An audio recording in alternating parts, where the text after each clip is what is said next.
Here's some interesting thoughts on science from Ruth Dircks, inaugural winner of the Prime Minister's Prize for Excellence in Science Teaching in Secondary Schools.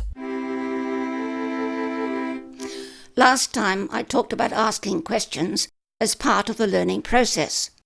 Equally important are the questions children ask. Part of that learning process is to realise that no one knows all the answers. It doesn't help children to make up an answer just to keep them quiet. It does help to say, "That's a good question, let's see what we can find out."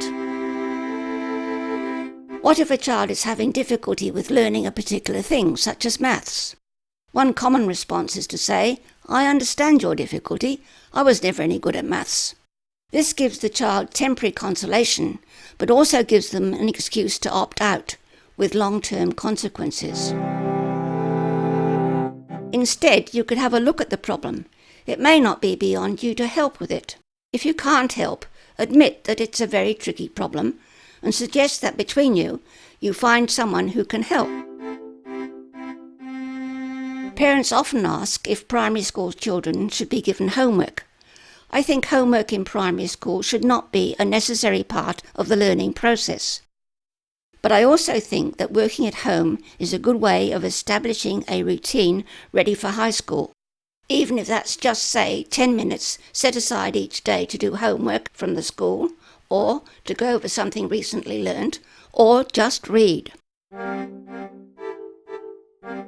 Speaking of reading, our fast-changing lifestyles are producing some incongruities that children must find confusing. If children are to be good at finding out and evaluating information, they need to be good readers. And kids are regularly told how important reading is. But how often do they see their busy parents or guardians reading, apart from their phones? People used to read newspapers, not so much anymore. Even magazines are less popular than they used to be. So children must wonder if reading really is that important. Some of the issues and suggestions I've talked about will be a challenge to busy parents, but I believe that every aspect of our lives is changing so rapidly that one tool every child will need to live a satisfactory life will be a good understanding of science. Obviously, schools play a major part in developing this understanding, so what should we expect of our schools? That's a question for another snippet from me. Brought to you by the Paterson Allyn Williams Science Hub. Find us on Facebook.